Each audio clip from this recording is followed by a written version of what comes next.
this is an example that's a little bit more algebraically rigorous than some of the ones that we've looked at before with respect to arc length. And so we have this x squared over 8 minus ln x from 1 to e. First thing we're going to do is we're going to graph it.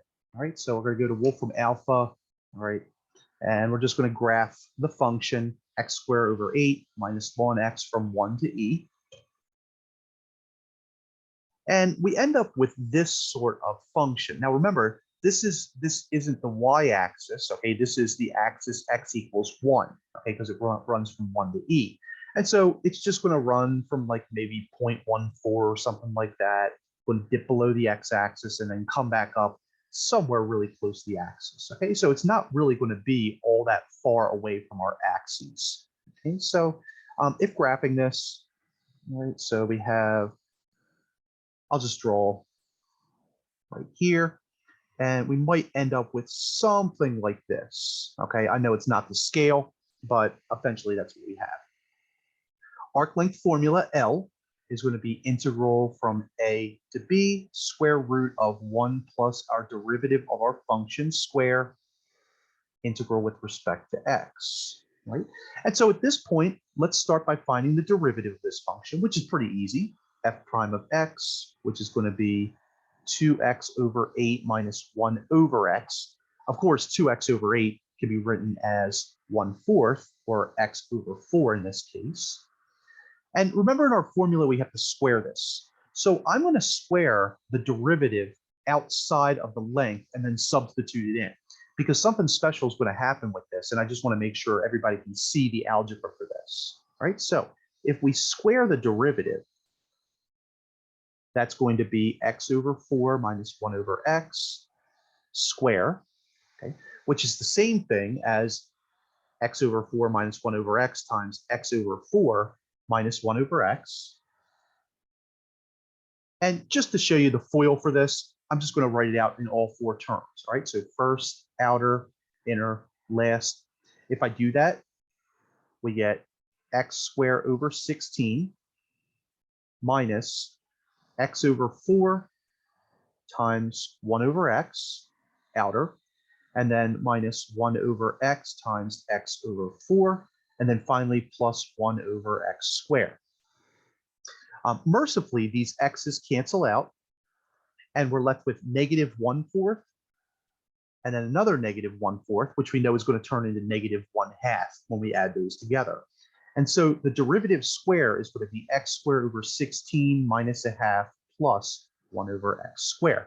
Now keep that in mind, okay? And keep in mind that this is what we got when we FOILed this out. So this is really the same thing as x over 4 minus 1 over x squared, okay? So just keep that in mind, because when we substitute back in to get the length, this relationship is going to be helpful, right? Integral 1 to e, because those are our bounds from the original problem, square root 1 plus what we just got here. So that's going to be x squared over 16 minus 1/2 plus 1 over x squared dx. Now, the only thing that we can do is we can just add the 1 and the negative 1/2. And so our arc length just becomes the square root of x squared over 16 plus 1/2 plus 1 over x squared dx. Right? Now check this out. Remember we said that x squared minus 1/2 x plus 1 over x squared was equal to x over 4 minus 1 over x. Well, this expression is almost identical to the first one that we looked at when we FOILed it, except we have a negative sign and we have a positive sign. So what's going to happen is we're going to factor what's under the radical, except we're going to have a positive in the middle. All right, and this is a technique that we're going to use a lot with arc lengths. So this is going to turn into 1 to e. We have this expression right here. We're just going to change it to a plus. So that's going to be x over 4 plus 1 over x squared under the square root dx. Now we know when we square a square root, those undo each other. And now we have a really simplistic integral to evaluate. All right, so now we have the integral 1 to e of x over 4 plus 1 over x dx. Right? Integrating, This is going to give us x squared over 4 times 2, okay, or x squared over 8, plus the natural log of the absolute value of x from 1 to e. If we go through and simplify this, this is going to be e squared over 8 plus ln of e. Okay, so that's substituting e. Then 1 squared over 8 plus natural log of absolute of 1. Right? Now, some good news. ln of 1 is 0. ln of e is 1. Okay, so remember, lns and e's are inverses of one another. And so one way to write this answer would be e squared over 8 plus 1 minus 1/8. Of course, this can combine to 7/8 since 1 is 8 over 8. So we end up with e squared over 8 plus 7/8. Right?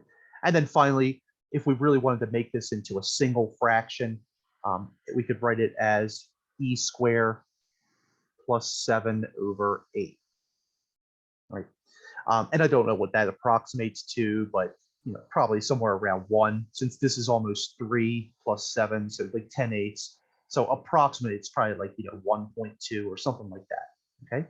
Now, if we could just go ahead and look at Wolfram Alpha, we have the 7/8, and then we could just basically stick an 8 under here. And remember, we said this was going to be like somewhere close. Oh, I forgot to square the e. All right, so it wasn't quite 1.7 or 1.2. Okay, but anyway, the most important thing that we can get out of this example is to note the perfect square relationship under the radical. Okay, so be on the lookout for these perfect square relationships, okay, to try to undo the radical in the square with this. All right, so we're going to take a look at one more example of arc length, and then we're going to move on to our average value.